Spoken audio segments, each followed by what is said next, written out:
संस्कृत साहित्य में वेदों के बाद 1 लाख पदों के संगठित महाभारत का महत्वपूर्ण स्थान है। संस्कृत के विद्वानों का कहना है कि जो इसमें है वह सब जगह है, जो इसमें नहीं है वह कहीं नहीं है।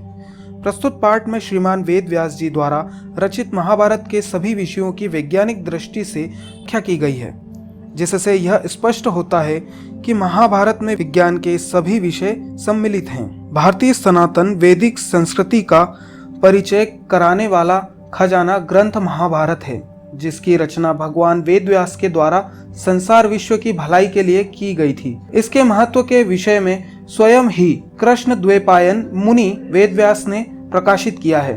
हे अर्जुन, धर्म अर्थ काम और मोक्ष के विषय में जो इसमें है वह सब जगह है, जो इसमें नहीं है वह कहीं नहीं है।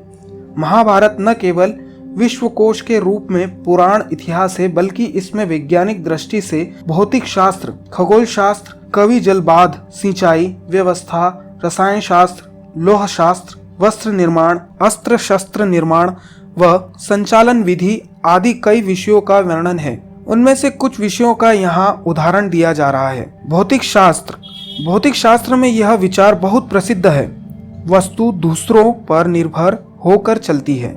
आश्चर्य का विषय है कि यह विचार भगवान बाद रामायण व्यास जी ने महाभारत में स्थापित किया है। जिस प्रकार चलते हुए दृष्टिपथ पर आती हुई छोटी चीज बड़े रूप में दिखाई देती है, उसी प्रकार रूप और स्वरूप भी वैसा ही दिखाई पड़ता है जैसे बुद्धि में आती है। यहाँ पद्य के प्रथम पद में आने द्वारा भौतिक शास्त्र का वही विचार प्रकट किया गया है। यही अन्य 2 पदों में भौतिक शास्त्र संबंधित विचारों को कहा गया है। वे है, लेंस से देखने पर छोटी वस्तु भी बड़ी दिखाई देती है और साफ शीशे में वस्तु के रूप का प्रतिबिंब वैसा ही दिखता है जैसा असलियत में दिखाई देता है।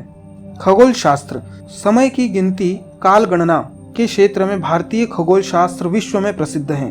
खगोल का भावार्थ होता है कि आकाश भी पृथ्वी के समान गोल है। महाभारत का विपल, जिसे हम क्षण भी कहते हैं, अंग्रेजी में सेकंड नाम से प्रसिद्ध है और इसके भी छोटे छोटे भागों का वर्णन महाभारत में दिखाई देता है। इसी प्रकार सूर्य व चंद्र ग्रहण के विषयों का व खगोलीय घटनाओं का वर्णन भी महाभारतकार करते हैं।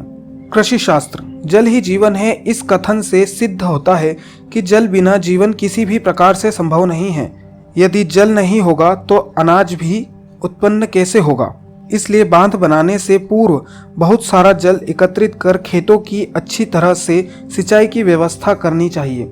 इसलिए सत्यवती पुत्र ने महाभारत में उल्लेख किया है कि कृषक के द्वारा उत्पादित खेत रस से परिपूर्ण और शुद्ध है, लेकिन वर्षा के बिना फल उत्पन्न नहीं हो पाएंगे। तभी उनके द्वारा परिश्रम से सिंचाई करने का प्रयत्न करने को भी कहा गया है। फसलों की सिंचाई के लिए नदियों पर बांध बनाने का भी निर्देश दिया है। रसायन शास्त्र महाभारत के समय में रसायन शास्त्र का पर्याप्त विकास हुआ है। वहीं से ही औषधि विज्ञान और धातु शास्त्र का विकास हुआ। वासुदेव कहते हैं, रसायन शास्त्र के जानकार रसायन का उचित प्रयोग कर बुढ़ापे को खत्म करते हैं और उत्पन्न औषधि से पर्वत के समान दिखाई देते हैं। उस समय के लोग अनेक प्रकार के सुगंधित द्रव्यों के निर्माण के लिए फूलों के तेल का उपयोग करते थे। तिल और सरसों के तेल का भी प्रयोग बहुत बार उल्लेख है। वेद शास्त्र मनुष्य सदा निरोगी रहे, इसलिए स्वास्थ्य शरीर के लिए बहुत से उपायों का वर्णन महाभारत में है।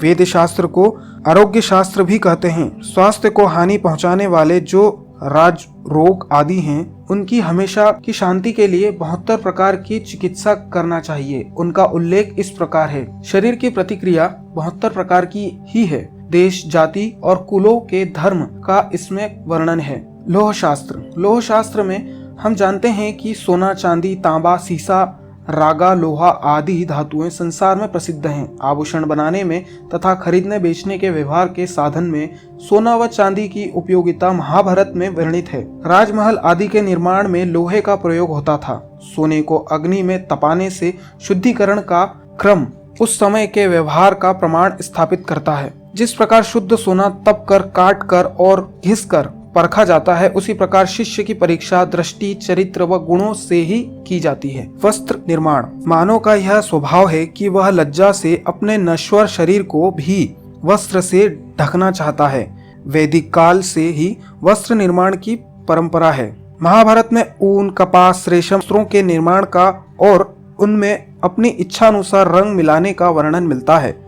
इससे ज्ञात होता है कि 1,00,000 पदों वाला महाकाव्य महाभारत इस प्रकार से पुरुषार्थ, धर्म, अर्थ, काम, मोक्ष का प्रकाशक है और उससे भी अधिक ज्ञान विज्ञान के विषयों का उचित उपदेश करता है।